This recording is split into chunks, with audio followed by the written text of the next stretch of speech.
Pedro Sánchez quiere una buena foto el próximo lunes con los líderes del IBEX 35, a los que explicará su plan de choque para hacer frente a las dificultades económicas. Y para que no se le estropee, está incluso dispuesto a mandar a su gobierno a reunirse con esa plataforma que está en el origen de la huelga del transporte, esa misma a la que sus propias ministras tildaban de ultraderecha y de hacer el juego a Vladimir Putin. También hablamos del revés que ha sufrido el rey emérito por parte de la justicia británica, que le ha negado la inmunidad. Vamos a ver que don Juan Carlos está tranquilo y mantiene sus planes para regresar próximamente a nuestro país. Además, repasamos también el ciberataque que ha sufrido la página web del Congreso de los Diputados y, como cada viernes, cine en blanco y negrete. Esto es Barra Libre, comenzamos.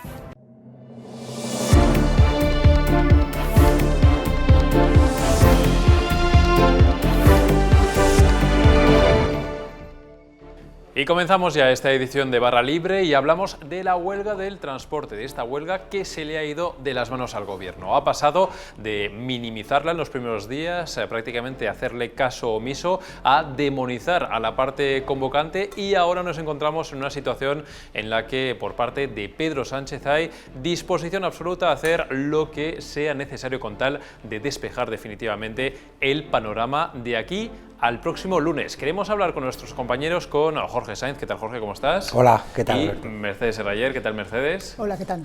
Jorge, empiezo contigo. A ver, aquí hay una situación que es un acto el lunes muy importante para el presidente del gobierno, y ahí quiere llegar con toda la foto bien despejada para que no haya ningún problema y poder vender bien la buena cara del gobierno. Sí, la Moncloa ha recuperado esa tradición que se ha hecho tan habitual con Sánchez, de estos grandes actos en auditorios rodeados de lo que ellos llaman la sociedad civil, el IBEX 35, otro tipo de figuras, y en este caso es para presentar su famoso plan de choque contra el impacto económico de la guerra, ese decreto que se va a aprobar el martes y que el lunes el presidente va a dar, si no todos los detalles, gran parte de las medidas que se van a aprobar en el Consejo de Ministros. Para que acuda el IBEX a ese acto, a ese pequeño foro, ¿no? Es un foro económico, pues necesita que la huelga se desconvoque, porque desde luego nadie quiere hacerse una foto con un presidente desbordado por la situación de los transportistas, que ha dejado pues problemas de desabastecimiento y problemas para todos los sectores, agroalimentario, sector para el empleo, fábricas paradas, ERTES, etcétera. Entonces, bueno, el presidente necesita resolver este asunto como sea, acabar con esta imagen de gobierno desbordado, con todos estos problemas que se están acumulando encima de la mesa, y que el lunes pueda estar bien acompañado, bien escoltado por los principales espadas del IBEX, que no es que acuda el IBEX, lo importante es que acudan los principales espadas, no es que acuda el Santander, es que acuda Ana Botín, no es que acuda alguien del BVA, es que acuda el señor Torres, en fin, ¿no? Este es un poco el objetivo del presidente para vender su plan económico contra el impacto de la guerra. Y para poder tener una fotografía limpia ese lunes, estáis contando, Jorge, Mercedes, que esa plataforma en defensa del transporte que convocó los primeros paros y que no ha sido recibida por parte de las autoridades, resulta que ahora hay hasta esa intención de, si hace falta pasar por ahí, incluso nos reunimos con ellos con tal de acabar de resolver todo este embrollo que hemos tenido en estos últimos días. Sí, hemos pasado del desprecio e incluso de ciertas acusaciones por parte de las ministras que están lidiando con los paros, aparte de la de transporte, también la de Hacienda, incluso la vicepresidenta Calviño, que decían que, bueno, pues que son ultraderecha. La ministra de Hacienda subió la apuesta y habló de que son como que le están haciendo el juego a Putin, así dijo el viernes pasado. Hemos pasado de eso e insistir, que no se reúnen con ellos, a que hemos tenido estas palabras de Sánchez de que hay que hacer lo que sea. Y bueno, el primer paso, la puerta la ha abierto la vicepresidenta Yolanda Díaz, que ha dicho que, bueno, que ella considera que no ultraderecha en absoluto, que precisamente son la parte más débil de la cadena del transporte, que están trabajando a pérdidas y que el gobierno debe reunirse con todo el sector. Entonces esto se ha quedado ahí ya encima de la mesa, y tenemos el acto del lunes y las medidas que hay que ya perfilar y aprobar y presentar y que estén bien definidas para que esta gente vaya y para que se pueda ya aprobar el martes. Claro, Mercedes, porque digamos que Yolanda Díaz ha dado un poco la puntilla a esa falta de apoyo al gobierno, ¿no? Ya habíamos visto desde Unidas Podemos cómo se había también desmarcado de esa demonización de esta plataforma convocante en los últimos días, pero es verdad que a medida que ha ido subiendo el tono, el Partido Socialista ha ido reculando hasta este punto en el que nos encontramos ahora, ¿no? Tú has seguido muy de cerca cómo se han ido desarrollando todos estos encuentros de estos últimos días y claro, el cambio ha sido radical en cuestión de días ante la que se ha montado.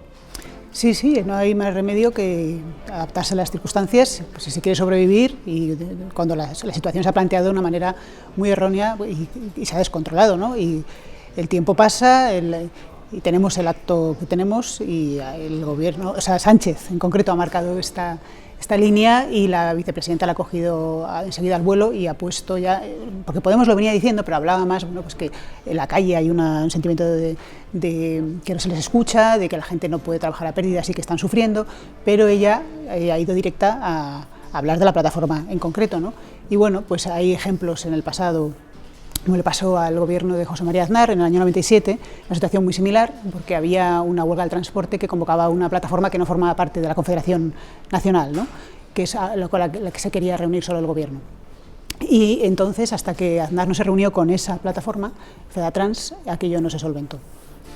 Tenemos ese precedente que es, desde luego, muy curioso, que vemos cómo son esos métodos también de presión, ¿no? hacia un gobierno, que en este caso el de Pedro Sánchez ha sufrido un desgaste muy importante en estos últimos días, porque hay que recordar además que esta huelga del transporte luego se ha traducido en algo que todo el mundo puede ver con sus propios ojos, que es esos supermercados con falta de alimentos básicos, etcétera, pero es que además venimos de los altos precios de la energía, de la crisis montada también a raíz del Sáhara, o sea, es que es una cosa detrás de otra y el gobierno Jorge tiene un desgaste tremendo a sus espaldas estos últimos días. Sí, el presidente está intentando un poco contener ese desgaste que, como bien has dicho, es grande y la semana que viene es clave. Yo creo que asistimos ahora al Consejo Europeo de este jueves y viernes en Bruselas, donde bueno, se puede decir que el presidente ha tenido que recoger bastante carrete con respecto a la propuesta inicial que él planteó en entrevistas y en declaraciones.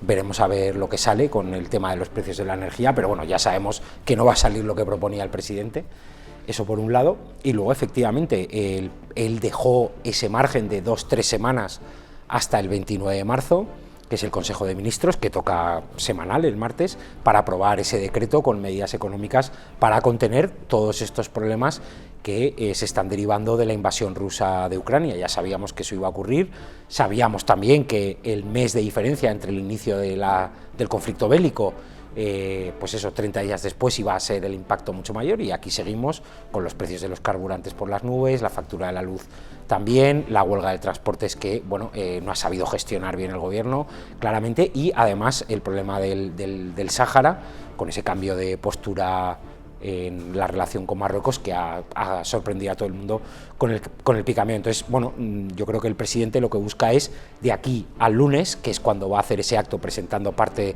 de su decreto, pues desde luego intentar solucionar todos los problemas que pueda. El de la huelga es clave, porque aparte no solo es que los empresarios no quieran hacerse fotos con él, es que si no, la crisis, digamos, de desabastecimiento y de empleo y del cierre de empresas va a seguir a más, o sea que esto es un tema claro. Y luego, bueno, pues por otro lado, él sigue teniendo otras ideas. Contamos en Voz Populi que quiere pues que el pacto de rentas con sindicatos y patronal se solvente cuanto antes, en fin, ir quitándose problemas de encima de la mesa para llegar a la semana que viene, donde después va a tener que llevar ese decreto a los grupos parlamentarios, pues con el menor cúmulo de problemas posibles y soluciones. Y hay una cosa que es muy cierta, y además la estás apuntando y lo hemos estado comentando también con vosotros estos últimos días, es que Pedro Sánchez se puso un poco la excusa del Consejo Europeo para dejar las medidas hasta el 29 de marzo, cuando otros países las iban tomando ya antes, y entre medias, en estas 2 semanas que se ha dejado por medias, se le ha montado una buena, y será muy interesante que analicemos la semana que viene también todo el recorrido de estos últimos días y a ver al final en qué se traduce y qué medidas se adoptan y si realmente pueden ser satisfactorias para todos esos objetivos y esos problemas, sobre todo, que tienen tantos españoles ahora mismo encima de la mesa. Lo hablaremos con vosotros. Mercedes Serrayer, muchísimas gracias. A vosotros. Y Jorge, muchas gracias. Gracias. Y hablamos ahora del revés de la justicia británica al rey emérito al dictaminar que no goza de inmunidad en este territorio. Por eso el juez ha declarado procedente tramitar la demanda por acoso de Corina. Queremos hablar de este asunto con nuestro compañero, con Jesús Ortega. ¿Qué tal, Jesús? ¿Cómo estás? Hola, Alberto, ¿qué tal? Bueno, Jesús, tú que tienes buena información de primera mano y como lo hemos visto ya a lo largo de estos últimos meses, te preguntamos directamente cómo ha sido recibida esta noticia, este revés judicial por parte del emérito.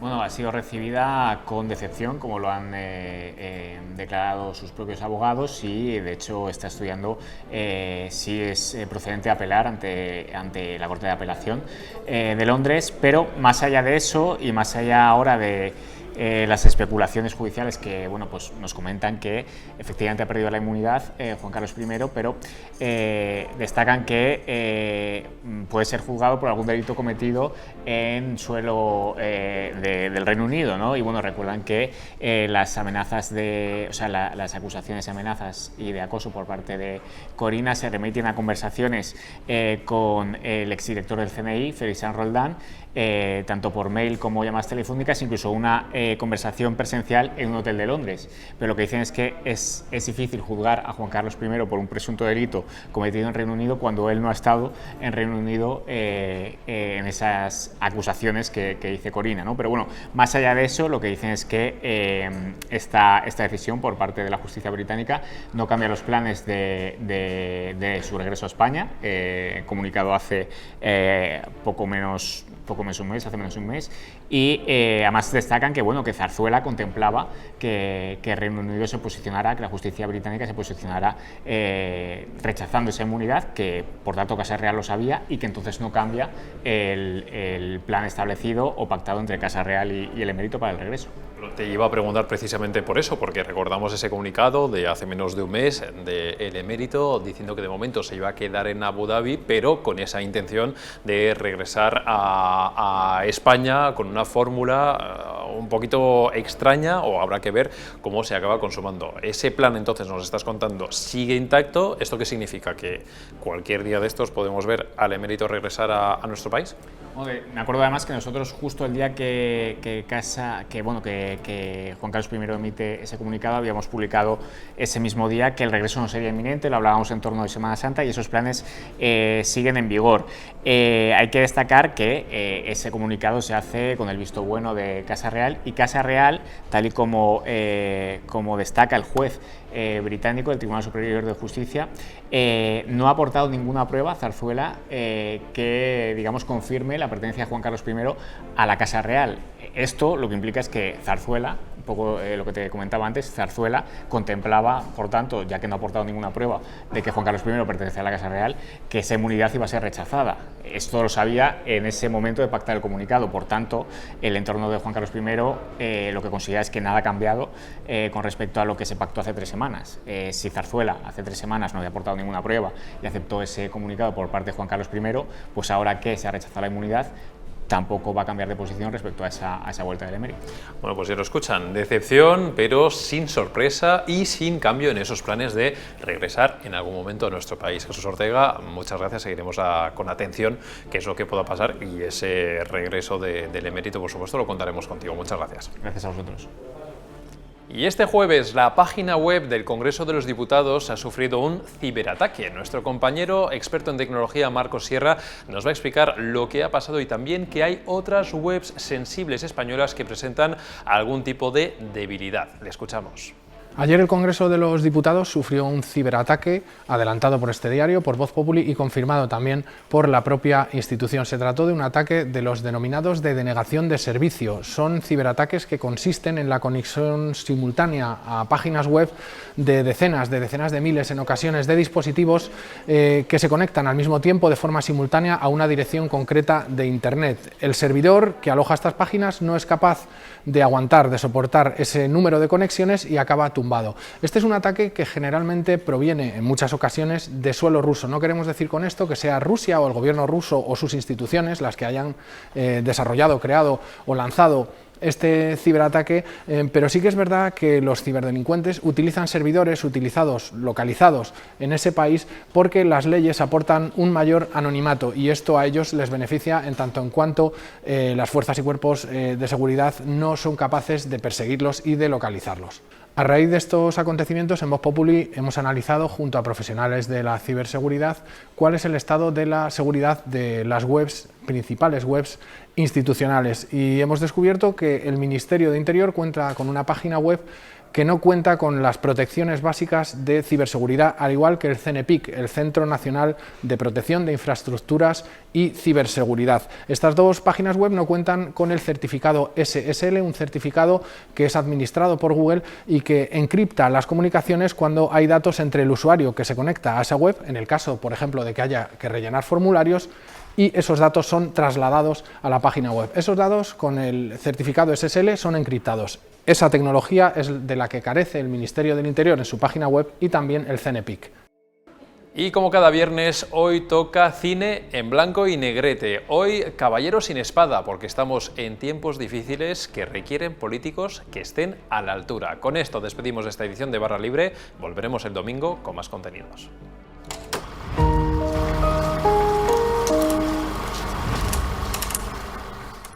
Como decía el editor de Voz Populi, Jesús Cacho, en su artículo dominical, se vienen tiempos difíciles.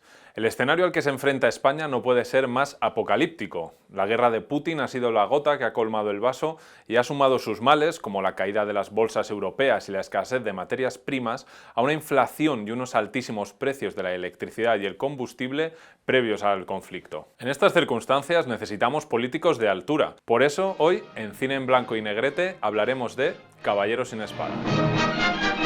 Frank Capra nos regaló esta película en 1939, un film donde aprovecha para presentar a otro héroe del pueblo, otro modelo a seguir al estilo del George Bailey de Qué bello es vivir. Caballero sin espada cuenta la historia de Jefferson Smith, un inocente patriota y bonachón chico de pueblo, habitual objeto de mofa entre los adultos y de alabanza entre los niños. Jefferson, interpretado por James Stewart, accede al Senado en sustitución del fallecido Sam Foley. Su nombramiento está orquestado por el magnate Jim Taylor, que cree que el joven Smith será fácil de manipular. Se equivocan de pleno, pues Smith alberga un poderoso sentido de la justicia y del deber que le hacen incorruptible. Él solo se enfrentará hasta el último suspiro contra el poder económico y el poder político. Caballero sin espada es una reivindicación de lo que es la labor pública, el trabajar por los demás, algo que en el tío vivo diario de los titulares y el rifirrafe político suele olvidarse. Tampoco escatima en críticas a la prensa. Si pensasen tanto en ser honrados como en ser inteligentes, les recrimina a Smith a los periodistas. Toma una copa, senador, le sabrá mejor que la verdad, es la respuesta que recibe. Jefferson Smith es el político que España necesita, y probablemente el mundo. A lo largo de la película se enamora del personaje interpretado por Jean Arthur, que representa el realismo. Le pide que se largue, que abandone Washington, que ese mundo no es para él. Pero ella terminará contagiándose de su idealismo, como ocurre entre el Quijote y Sancho Panza. Como le dice el personaje de Arthur a Stewart, todo lo bueno de este mundo viene de ingenuos.